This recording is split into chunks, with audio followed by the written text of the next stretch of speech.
que es un tema muy, muy especial y que definitivamente tiene que ver con una actitud personal donde nadie nos puede ayudar en esto.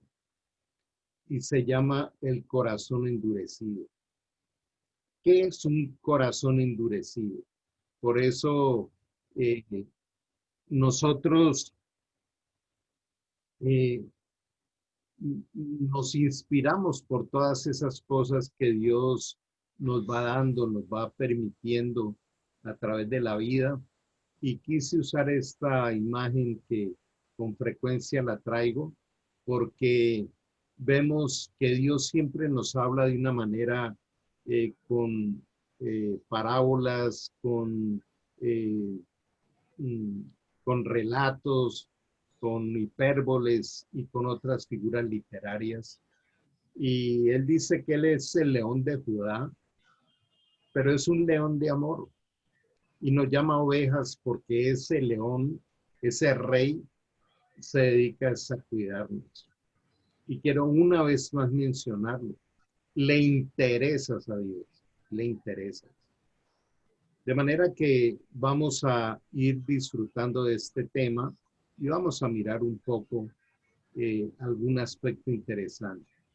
Pero antes de avanzar, quiero dejar establecido algo. Y ese establecido es el hecho de que escuchemos esto, por favor, y lo resalto para aquellos que de pronto no han escuchado este mensaje. En Juan 3, el Señor dice, el que no nace de nuevo no podrá entrar al reino de los cielos. Habla del nuevo nacimiento. Y en el capítulo 1 del mismo Evangelio de San Juan dice que aquellos que reconozcan el nombre de Jesús y que reconozcan que Él está vivo y resucitado y lo reciban en su corazón, serán convertidos en hijos. Eso está allí en tu Biblia. Y Él espera que nosotros tomemos esa decisión de decirle, Dios, gracias por tu invitación a convertirme en tu hijo o en tu hija. Y es un regalo. Él solo nos está invitando y dice, si quieres. De manera que cuando uno es convertido en hijo, viene toda una experiencia espiritual que ahorita lo vamos a ver más despacio en la enseñanza. Pero el peligro de que un corazón de amor se vuelva duro solo ocurre en los hijos de Dios.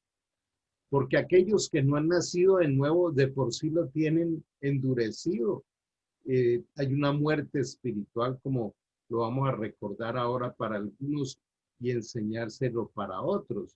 De manera que es un muy buen momento para recordar cómo estamos diseñados y cómo Dios va operando en nuestra vida. En primera de Samuel 16:7 se había endurecido el corazón de Saúl, el primer rey de Israel.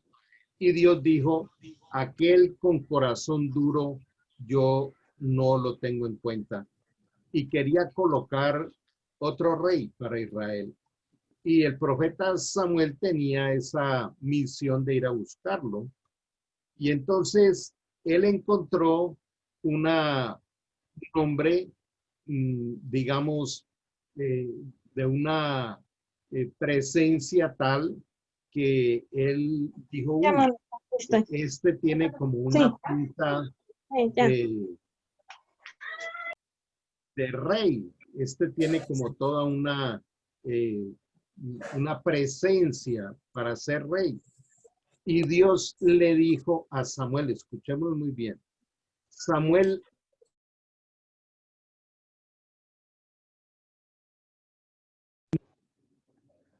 dice, Samuel, no te fijes en su apariencia ni en su gran estatura. Este no es mi elegido.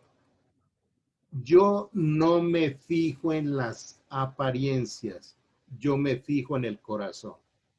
Mira como el mismo Dios nos dice, por favor, no sigas viviendo tu vida gobernado por las cosas externas, ni tampoco escojas las cosas por lo externo y por la apariencia.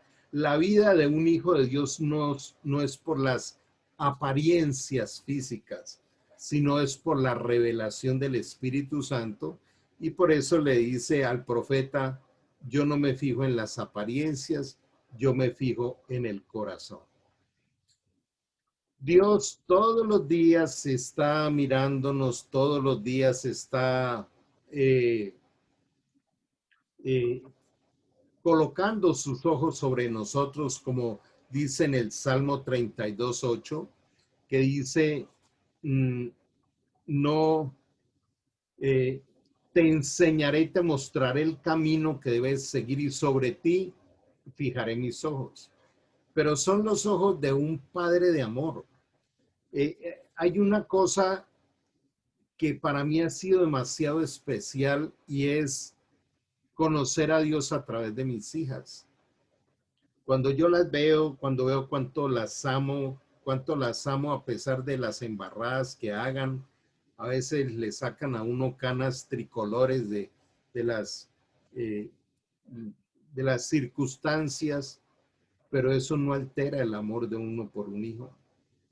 Y lo dice el Señor, dice, si ustedes aman así a sus hijos siendo ustedes imperfectos, ¿cuánto más los amo yo?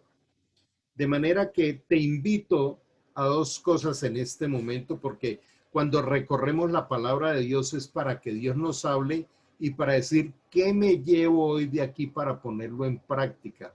¿Qué es lo que el Espíritu Santo está implementando y capacitando en mi vida para empezarla a disfrutar desde este momento? Pues Él nos recuerda que la vida no es por las cosas externas. Y una de las circunstancias más frecuentes que nos ocurre a nosotros es que lo externo es lo que va determinando nuestro estado de bienestar y de paz interior. Y eso no debe ser así en un hijo de Dios. Y lo segundo, ¿qué tanto experimentamos el amor y la protección de Dios en nuestra vida, independiente de esas circunstancias externas? Esto me lo van a escuchar con mucha frecuencia decir porque es demasiado importante. Quizá lo podemos comprender hoy, pero lo estamos llevando a la práctica. Y de manera que algo que me ha parecido a mí bien lindo es la paz que Dios nos da para poder ir transitando esas cosas complejas. Bueno, hoy tuve la oportunidad de venir a Cali, una ciudad un poco más al norte de donde yo vivo bien al sur del país, a visitar a una hija que estuvo con problemas y quebrantos de salud y también hacer la presentación de mi nieta que recién nacidita. Y fueron dos momentos un poco eh, con, con miradas diferentes, ¿no? Orar por mi hija para su sanidad y orar por la bebé para que los padres la lleven bajo esa protección y esa luz del Señor. Y, y siempre hay una oportunidad de dar de lo que Dios nos ha dado a los otros, empezando por nuestra familia, y no ser manipulados y esclavizados por el mundo externo. Entonces, si queremos relacionarnos con Dios, Dios mira cómo anda nuestro corazón. Él mira es el corazón. Entonces vamos a ver qué es un corazón espiritual, porque si termináramos esta enseñanza aquí, yo sé que muchos se irían diciendo, bueno, pero es que allá Carlos nos dijo que Dios mira es el corazón y eso cómo es, no va a ser mi corazón físico. Entonces vamos a mirar cuáles son los componentes, aprendamos hoy, profundicemos hoy o recordemos para lo que ya saben ¿qué es el corazón espiritual que Dios mira? Entonces, el primero son los pensamientos. Esa es la primera área del corazón espiritual, todos los procesos de cómo pensamos. La segunda son los sentimientos o las emociones y el tercero es la voluntad. O sea que parte del corazón espiritual está en el alma o el área psicológica que tiene que ver con pienso, siento y actúo. Eso es lo que mira Dios, cómo pensamos, qué sentimos y qué decisiones tomamos. Pero a esta tríada del alma que compone el alma o el área psicológica y que nos sirve para relacionarnos con el mundo externo, Dios le agrega un área que solamente la tienen los hijos. Miremos que una persona que no haya nacido de nuevo no tiene esta área del espíritu.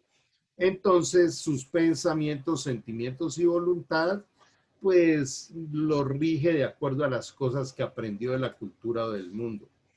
Pero el espíritu tiene la conciencia verdadera, la sabiduría absoluta, la verdad absoluta. Es la primera área del espíritu. La segunda área es la comunicación o la común unión de los espíritus, del Espíritu Santo con nuestro espíritu que estaba muerto y él vino a darle vida. Y el tercero es la intuición, o sea, la capacidad de recibir revelación del Espíritu Santo para poder comprender la palabra de Dios. Entonces, recordemos eso. Pensamientos, sentimientos y voluntad los tiene todo el mundo. Todo el mundo piensa, siente y actúa.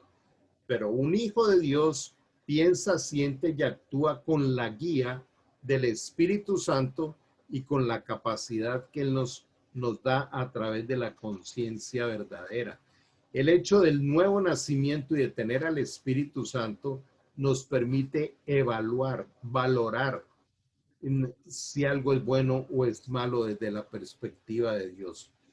Y Romanos 8:14 dice, porque los verdaderos hijos de Dios son los que son guiados por el Espíritu Santo. Entonces vamos a mirar esa parte del corazón. El alma y el cuerpo, el alma tiene pensamientos, emociones y voluntad y actúa a través del cuerpo. Esto es lo que se llama un hombre natural, un hombre que no ha nacido espiritualmente y que por eso tiene su espíritu muerto o inactivado.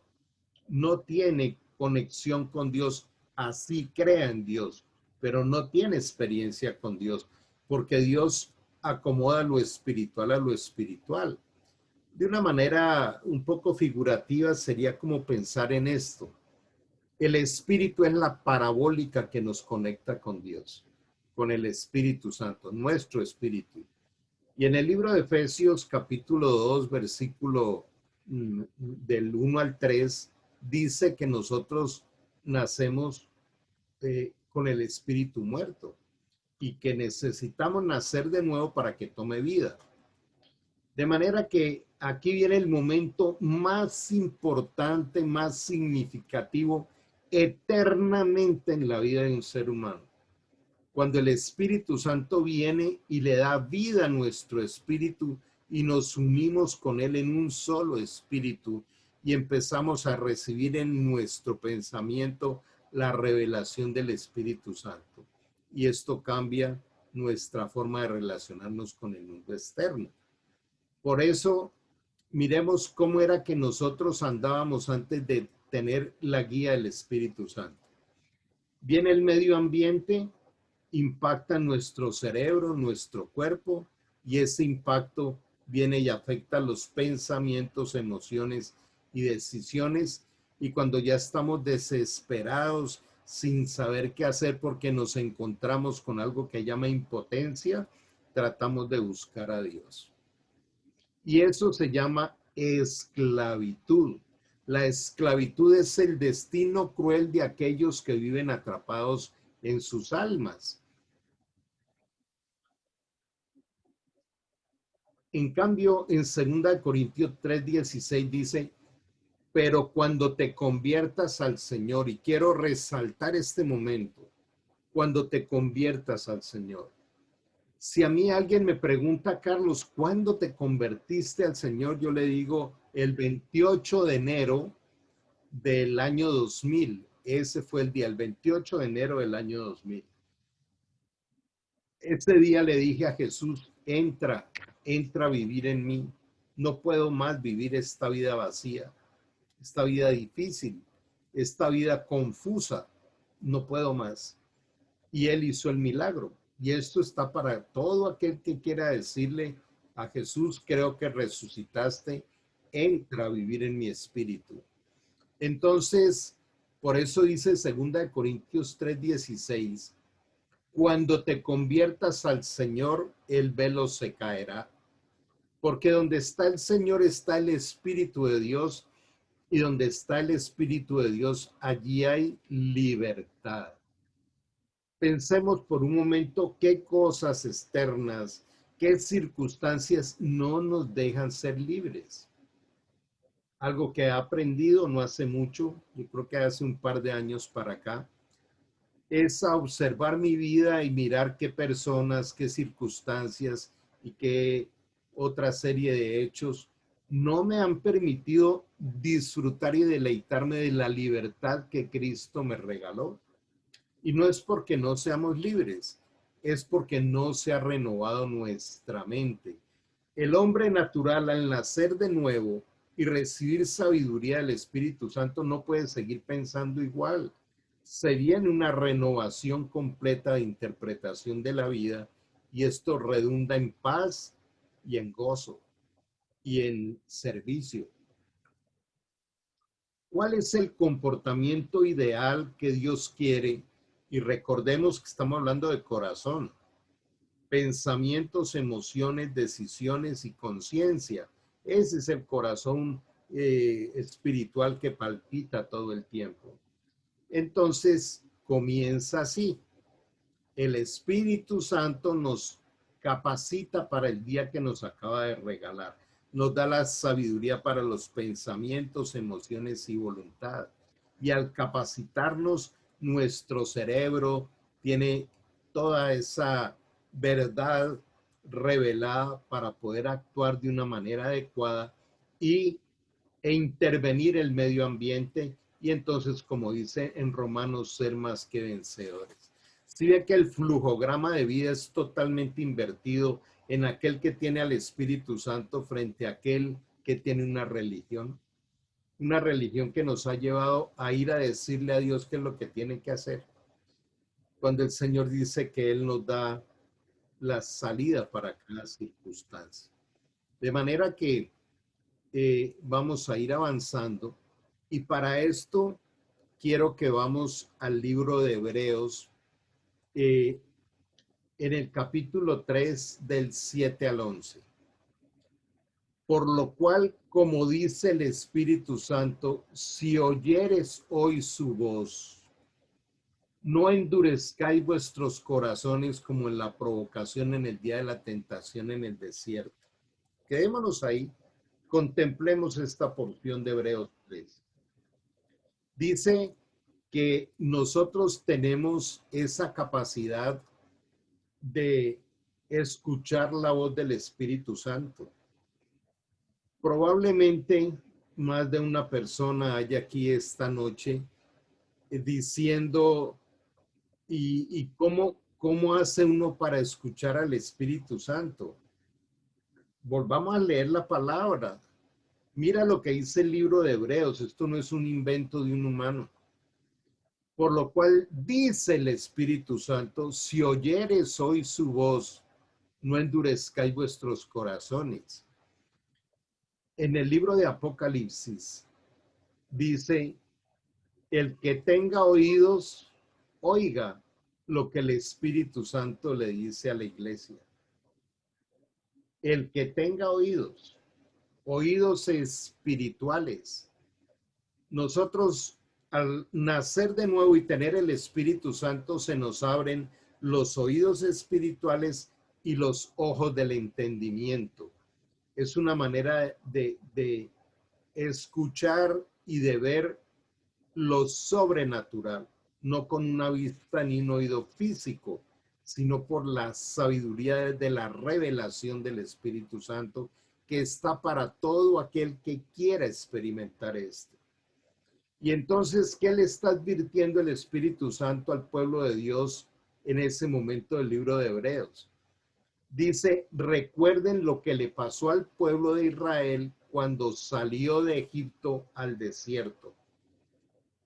En el desierto duraron 40 años, pero en esos 40 años sucedían milagros todo el tiempo. Era un milagro constante esos 40 años. Escuchemos. De día había una nube que les daba aire acondicionado. Nunca sufrieron de calor en pleno desierto.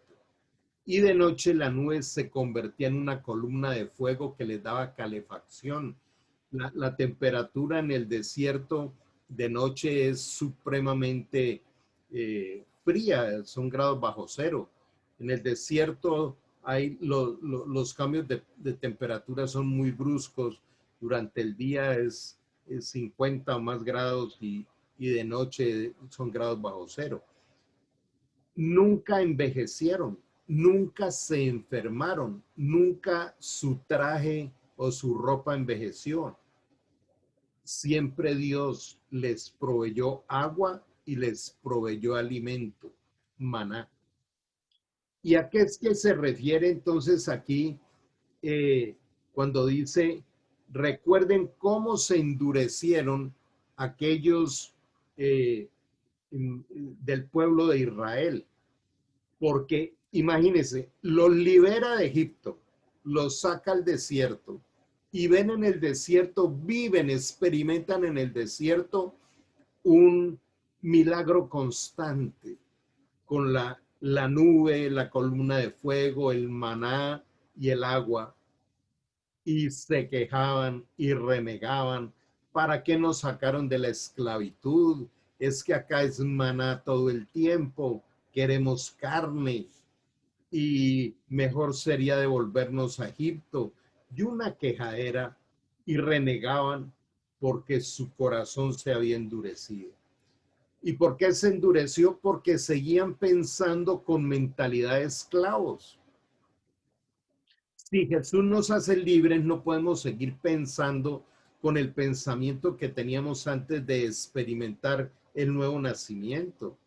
Y yo esta noche quiero orar para que si no lo has experimentado, lo experimentes.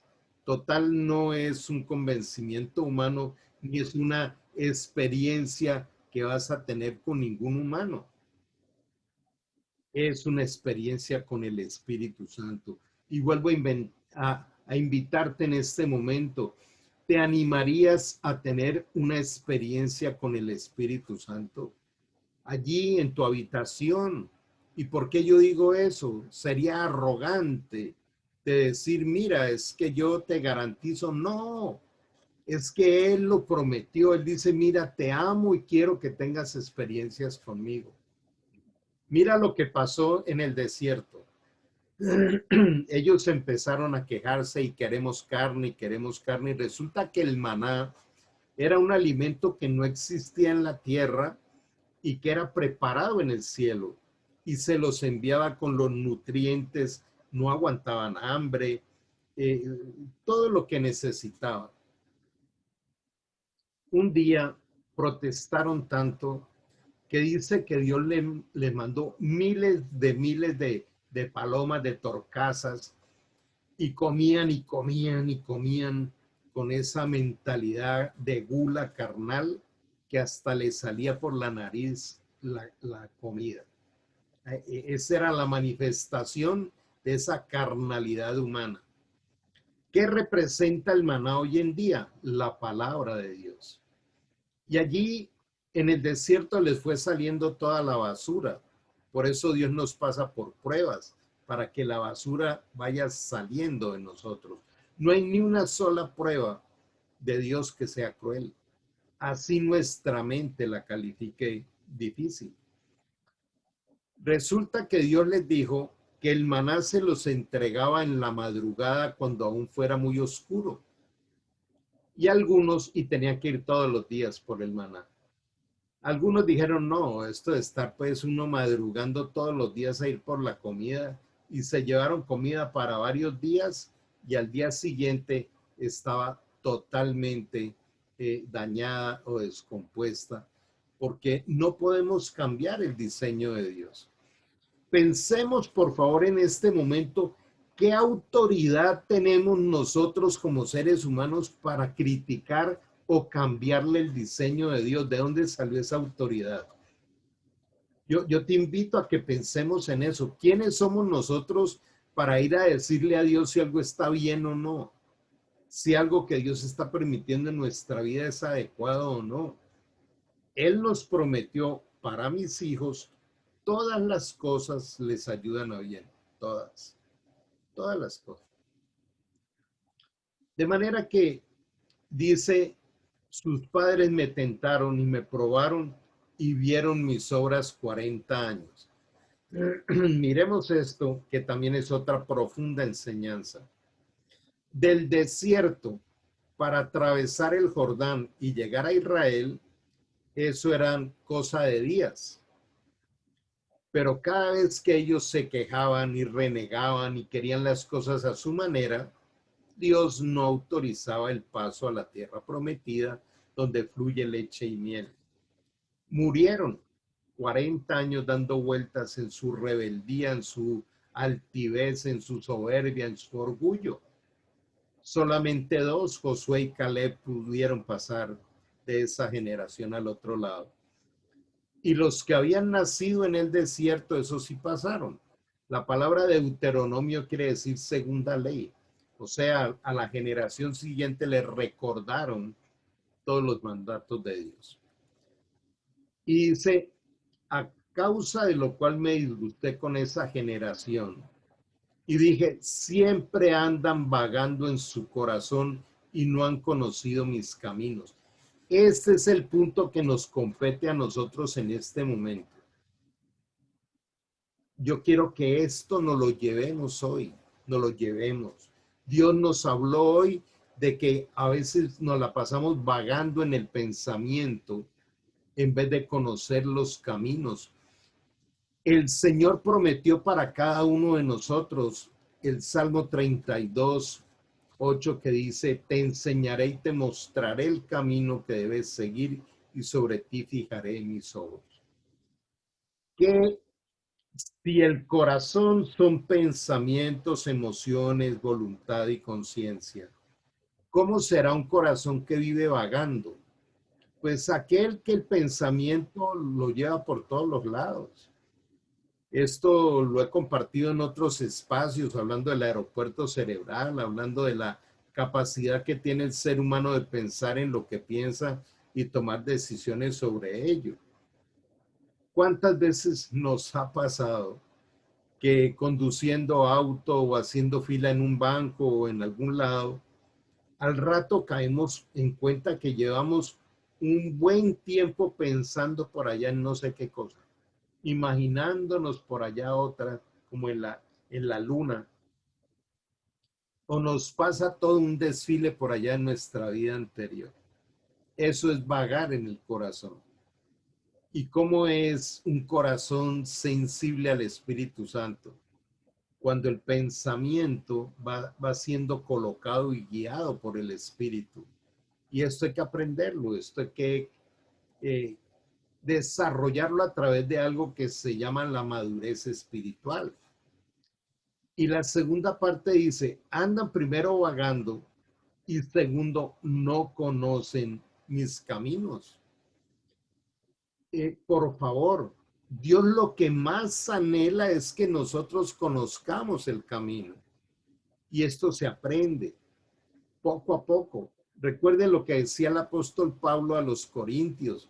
Les decía, yo no les puedo dar alimento sólido porque ustedes todavía no han alcanzado madurez espiritual y se la pasan quejándose y peleando unos con otros. Ustedes tienen que darle alimento líquido, leche espiritual no adulterada. De manera que, haciendo una pequeña recapitulación de lo que hemos llevado hasta ahora, Dios lo que mira es nuestro corazón, no le interesa nada más. Eso se llama el carácter de una persona, el sistema de gobierno de una persona. Por eso estamos dando un seminario que se llama Misión Carácter, cómo formar el carácter en nosotros. Y lo segundo es tener esa amistad tan especial con el Espíritu Santo que Él nos va llevando a entender cómo es que nos habla. No quiero que vayan a salir de esta enseñanza a encerrarse en la pieza y a ponerle cuidado a ver si oyen algo.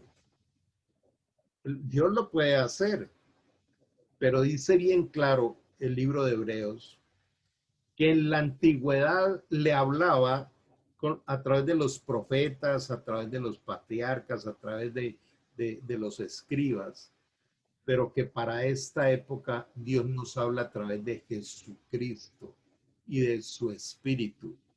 Y la forma como Él nos habla es a través de las Sagradas Escrituras. Hoy le compartí a alguien que está empezando a aprender a estudiar la Biblia, que es el honor, el prestigio y la reputación de Dios. Le decía, mira, vas a leerte, y pues de una vez lo transmito, la Biblia no se empieza por Génesis, la Biblia se empieza por el Evangelio de San Juan, porque ahí es el nuevo nacimiento y vamos entendiendo todo. Entonces yo le decía, mira, vas a leer una parte, vas a escribir qué entiendes, vas a escribir qué no entiendes y vas a mirar algunos detalles. ¿Qué nos recomienda que no hagamos porque es pecado? ¿Qué nos recomienda que sí hagamos? ¿Cuál es la promesa que nos da? ¿Qué ejemplos pueden darnos los personajes que están ahí descritos? Y esto nos va guiando a nosotros para caminar una vida muy, muy increíble, de espectacular, aprendiendo que todas las circunstancias que ocurren en nuestra vida, Dios las está permitiendo y serán para bien, así no las entendamos inicialmente. De manera que él termina diciendo, todo aquel que tenga un corazón duro no entrará en mi reposo. Hay dos reposos.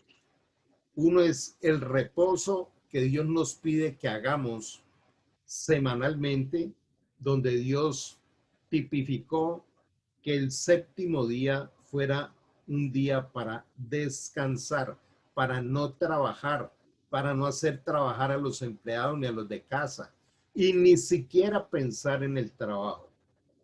Y desde las neurociencias, un día así es un día espectacular para la salud también. ¿Qué es lo que se hace en ese día de reposo?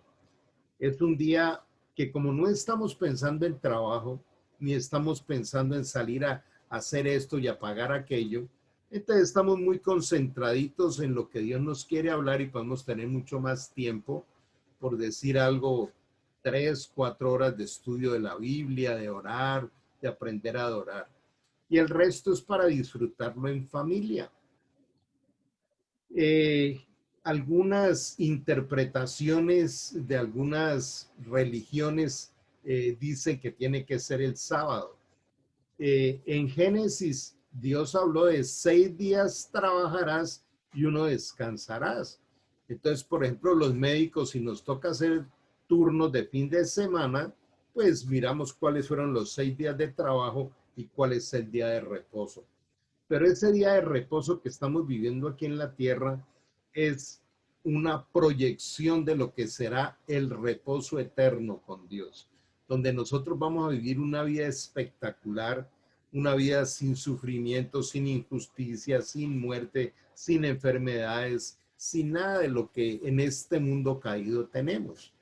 Pero mientras vamos caminando y avanzando hacia allá, tenemos que mirar no solo cómo está nuestro corazón, sino disfrutar de la transformación que Dios está haciendo en cada uno. Y yo te invitaría también en este momento a pensar desde ese día de la conversión, cuando dice el día que te conviertas. Recuerden que el agua se convirtió en vino y no volvió a ser agua. Cuando uno es convertido a Cristo por la obra del Espíritu Santo, no volveremos a estar bajo la naturaleza pecaminosa, seremos libres. De manera que, qué bueno ir mirando esto. Y entonces, en esta segunda parte del mensaje de hoy, vamos a ver las características de un corazón endurecido. Entonces no necesitamos que nadie venga a decirle, mira, es que tú no. Miremos esta radiografía y cada uno haga el diagnóstico. Entonces, el primero de las características de un corazón endurecido es ser insensible a lo que Dios dice. Ni nos damos cuenta. ¿Recordarías qué te dijo Dios cada día de esta semana que terminó? ¿Recordarías Dios qué te dijo ayer? Entonces, ¿cómo podemos pasar días y días sin tener claro Dios qué nos está enseñando o qué nos está recordando o cómo Dios nos está metiendo en determinados aspectos de la gimnasia espiritual diaria? Entonces, claro, un corazón duro no tiene sensibilidad para el Señor. Un corazón duro tiene resistencia a la autoridad de Dios. Y eso es soberbia. Si usted oyó hablar alguna vez del pecado original, el pecado original es una sabiduría perversa con la que fuimos contaminados como humanidad. Entonces, resistirse a la autoridad de Dios es anteponer los conceptos humanos. No, pero es que a mí no me parece. Yo no creo que esa sea la interpretación. Eso será para más adelante, eso será para otros. Yo no comparto eso. A ver, ¿en qué parte de la Biblia dice que nosotros nos podemos sentar en la misma estatura de Dios y empezar a contender con Él? Es como decirle, mira Dios, yo creo que en esto dice te fueron las luces. Me parece que como que esta parte te pudo haber quedado mejor diseñada. Eso se llama soberbia, se llama independencia. ¿Qué tal si nos damos el regalo de mirar un poco hacia adentro en este momento y qué tan claro tenemos el concepto de soberanía de Dios? Escucha, Dios hizo todo. Dios hizo el universo, hizo todos los planetas, hizo todo lo que hay en la tierra y en el cielo. Todo, absolutamente todo, incluyéndote a ti y a mí. Y entonces tendremos capacidad humana para contender con Dios. El apóstol Pablo decía, dura cosa es pelear con un Dios vivo. Dura cosa es darle una patada al aguijón. De manera que el primer gran diagnóstico que nosotros podemos hacer con el ser insensible a Dios y tener resistencia a su autoridad es rebeldía, es orgullo, es soberbia. Dios a mí no me va a venir a decir qué es lo que tengo que hacer. ¿Qué es lo contrario dentro de la madurez? Humildad. Por eso en estos días he compartido, quizá algunos me hayan escuchado, que yo decía qué cosa tan increíble y tan espectacular es la impotencia. Cuando uno llega a una circunstancia en la vida que ya no, ¿qué más puedo hacer? Es que no tengo nada más que hacer. Estoy encerrado en esta situación. Eso nos muestra lo limitados que somos. Eso lo que nos está mostrando es la profunda necesidad que tenemos del Señor. De manera que en este momento preguntémonos, ¿reconozco la soberanía total de Dios sobre mi vida, sobre el universo? ¿Y la disfruto? Porque miremos que la soberanía de Dios no es una esclavitud, es lo contrario. Ese ser soberano de amor porque es omnipotente, porque todo lo puede, omnisciente, porque todo lo sabe, y omnipresente, porque está en todos los lugares, nos ama y nos protege y quiere lo mejor para nosotros. Recuerda lo que dice en Jeremías 29:11. Pensamientos de bien y no de mal tengo para ustedes. Pensamientos de bien y no de mal, para que tengan una esperanza y un futuro. Allí donde tú estás, de las cosas que Dios más quiere, es que puedas disfrutar la esperanza y el futuro en cada uno de los planes que Dios tiene para nosotros. El tercer aspecto de un corazón duro es la desobediencia a lo que el Señor le pide que haga. No, pues yo lo hago a mi manera, más adelante, eh, cualquier tipo de argumentación humana que Dios le llama trapos de injusticia. De manera que, ¿por qué obedecer a Dios? Primero, porque es un deleite. Segundo, porque la obediencia no es producto de la capacidad humana, sino del poder y la capacidad que nos da el Espíritu Santo para poder deleitarnos de ello. Y tercero, la obediencia nos llena de bendiciones de Dios. Nos permite recibir las promesas de Dios. Otro pequeño paréntesis. ¿Qué promesa estás pidiéndole a Dios que la puedas obtener? Recordemos que en Hebreos 6 dice que se obtienen con la fe y la paciencia.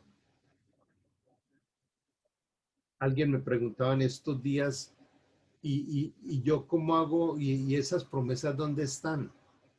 Por toda la Biblia, de Génesis, Apocalipsis, hay promesas. Y entonces, para ello se requiere aprender a meditar la palabra de Dios, comprenderla, conocer el camino,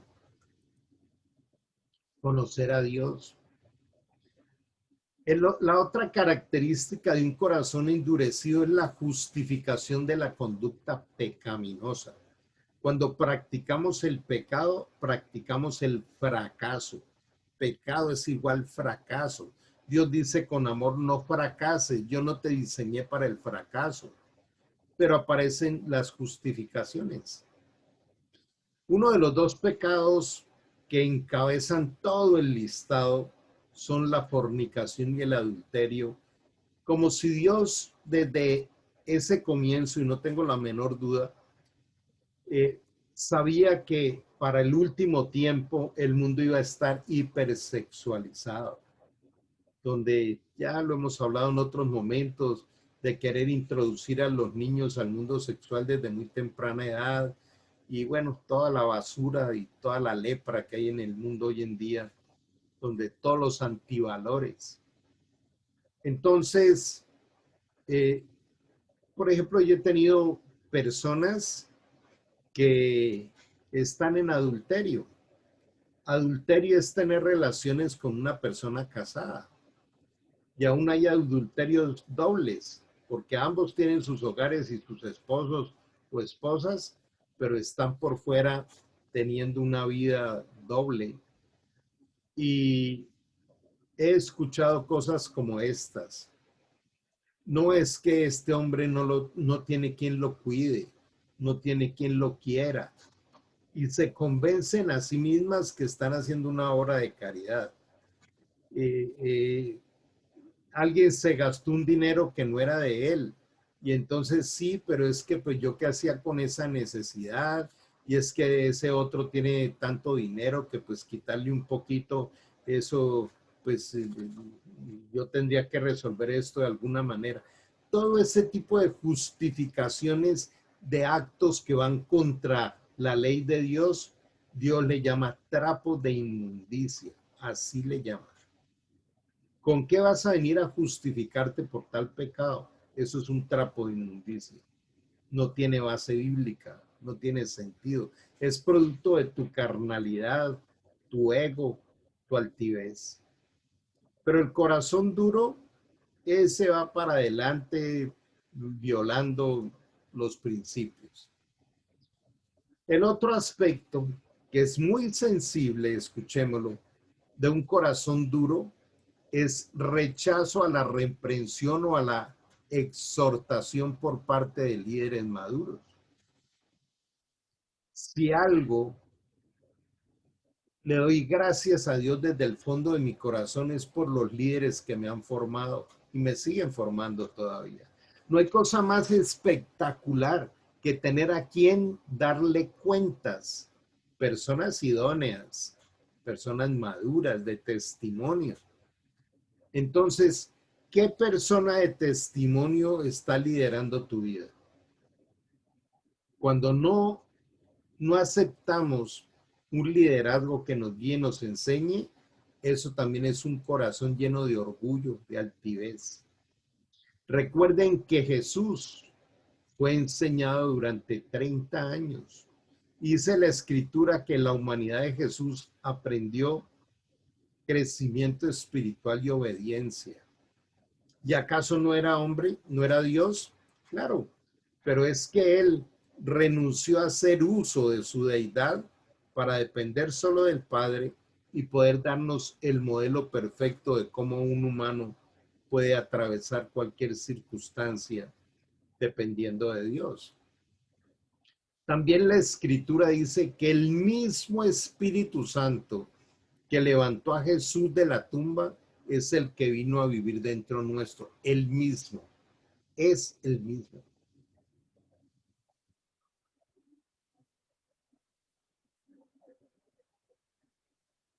Obsesión por las cosas mundanas.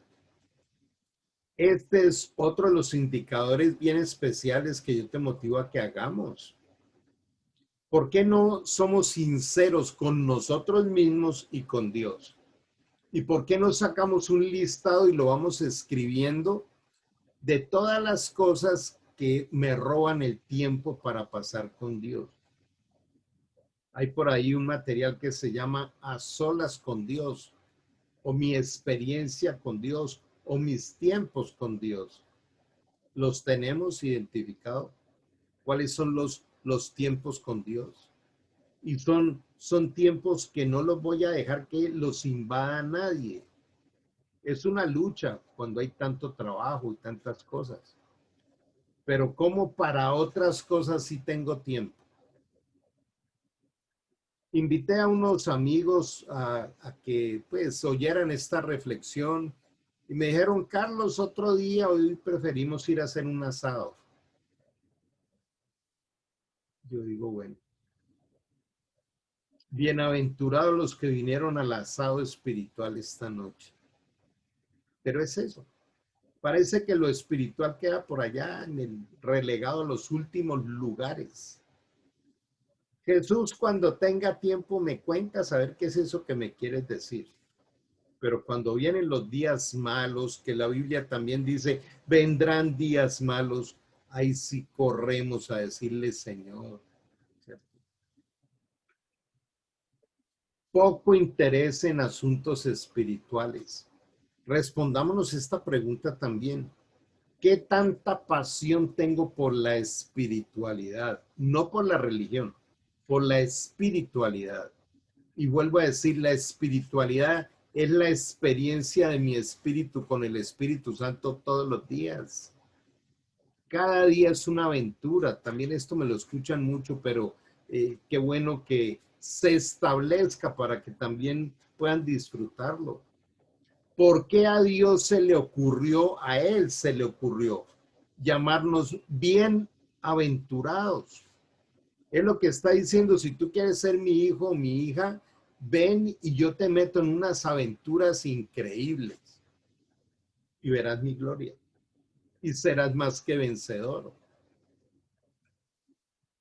Poco interés por la lectura y meditación de la Biblia y orar. Recordemos que meditar la palabra de Dios es recibir los tesoros escondidos y secretos muy guardados que Él tiene para cada uno de nosotros. Donde el Señor dice, clama a mí, yo te enseñaré, te responderé y te enseñaré las cosas grandes y ocultas que no conoces. ¿Alguna vez te has puesto a pensar en eso? Que Dios tiene cosas grandes y ocultas para tu vida, pero que el Señor quiere que nosotros le clamemos. Y aquí voy a hacer un pequeño alto. Empecé en alguna oportunidad a decir, yo por qué tengo que clamarle a Dios. Si Él es, pero lo miraba desde otro lado, no desde la arrogancia. Si es un papá que me ama tanto, entonces mi concepto de clamar es rogar. Y Dios no es un Dios que nos exija que nosotros le roguemos como si fuera un Dios despiadado que no nos quiera dar nada cuando Él nos dio a su Hijo en la cruz. Por puro amor dijo que conjuntamente con Él nos daría todas las cosas. Todas las cosas. Entonces yo entendí que clamar es tener pasión y hambre. Es como aquel niño al que se le va a dar un juguete y empieza, muéstramelo, dime qué es, pero dime, llévame ya. Y le dice, no, tu cumpleaños es dentro de una semana, no, pero yo quiero saber. Está apasionado por eso. ¿Qué tan apasionados estamos por las cosas que Dios ya determinó para entregárnoslas? Pensemos en nuestro diálogo con Dios y preguntémonos cuál de los dos temas es más importante. Aquel al que yo quiero involucrar a Dios y contarle mis angustias, deseos, o decirle a Dios, renuncio a una de mis pretensiones para que me sorprendas con tu perfecto plan. Por eso la mirada de todos estos detalles, si es desde la religión, es terrible, muy complicado. Pero si es desde la aventura buena con Papá Dios, que nos quiere sorprender con su amor, después de que se empieza a experimentar, es imposible dejarlo. Otro de los factores es negligencia para reunirse con otros creyentes, para orar, para adorar, para estudiar la palabra. La Biblia tiene un mandamiento que dice, no dejando de congregarse como algunos acostumbran, no dejando de congregarse. Y por último, ¿qué es lo que gobierna nuestra vida? ¿El humanismo o la espiritualidad? El humanismo es todo aquello donde el universo completo gira alrededor del hombre. El hombre es el rey, el hombre es el que manda, el hombre es el que dicta las leyes, las normas. ¿O es el espíritu? En el humanismo hay democracia, pero en la espiritualidad hay un rey y un reino. Un reino que nos lo está entregando por completo. Que todo esto nos sirva para centrarnos en cómo va nuestro caminar con el Señor. De manera que vamos a terminar hablando y adorando al Señor. Yo les invito a que podamos orar en este tiempito final y poder decirle, Jesús, tú eres mi Señor. Si nunca has hecho esta oración, te pido que te des esa oportunidad y si ya la has hecho, ratifícala. ¿Qué tal si nos unimos en esta noche y le decimos, Jesús, no queremos otro dueño de nuestra vida sino tú, nadie más? Hoy queremos sinceramente abrirte nuestro corazón y recibirte en forma de Espíritu Santo para que sea nuestro dueño y guíe en nuestra vida. Que nos perdone los pecados y nos permitas ir a otro nivel de la espiritualidad guiados por ti, Señor, y solo por ti. Hoy queremos decirte, Jesús hermoso, queremos conocerte.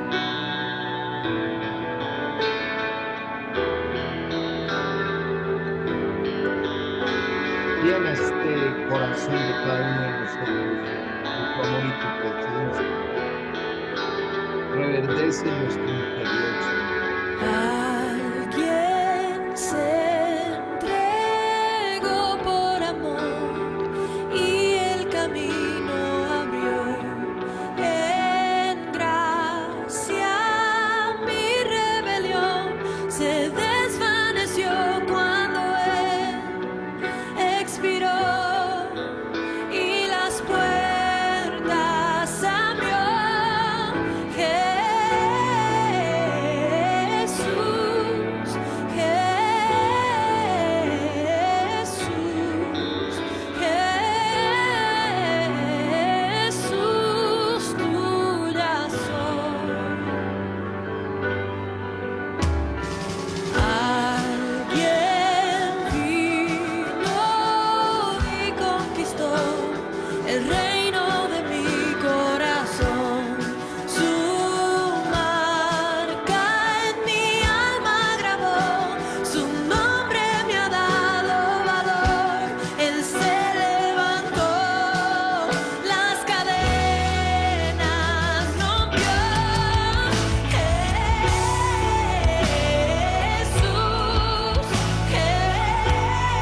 quiero invitarte a que nos unamos esta noche en un clamor. El Señor dice que si 2 o más nos reunimos para orar y pedir al cielo, Él concede lo que le pidamos. Por eso hoy quiero que nos unamos. Unámonos aquí. Inicialmente vamos a bendecir la vida de Pedro Rivera y de Lina Zubieta allí en el Perú y declararlos sanos, protegidos en el nombre de Jesús. Yo quiero bendecir tu vida, bendecir tu familia, tu descendencia y en el nombre de Jesús declarar que Él gobierna en nuestras vidas y familias. Él nos protegerá de esta pandemia porque es su promesa y te damos gracias, Señor, porque tú lo estás haciendo y lo seguirás haciendo. Por eso hoy, Señor, nos unimos aquí como familia espiritual para pedirte, Señor, que derrames sobre cada personita, sobre cada familia, una salud integral, espiritual, interior y física, y una sabiduría abundante para poder, Señor, conocer el camino. Ayúdanos, líbranos. Hoy nos unimos aquí todos en un clamor para decirte, Dios, no quiero más la dureza del corazón. Danos esa oportunidad de un abrazo celestial en esta noche que transforme nuestra vida, que transforme nuestro corazón. Digámosle una vez más, Jesús, te rindo mi vida y transforma mi vida. Hazte cargo de mi futuro. Gracias por pagar mi cuenta de pecado en la cruz y saber que estás allí para guiarnos por ese camino de la verdad hasta el abrazo del Padre. Tu palabra dice que tú eres el camino, la verdad y la vida.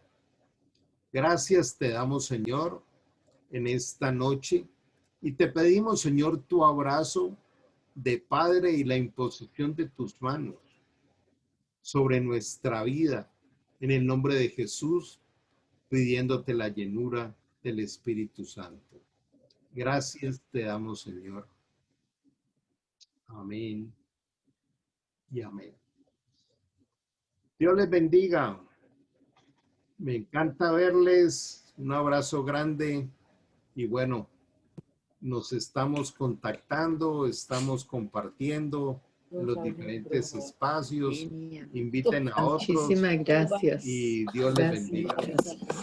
Un abrazo grande a todos. Chao, chao. Amén y amén. Muchas gracias. Bendiciones para todos. Gracias, de verdad. Qué bien. Gracias. Gracias a ti.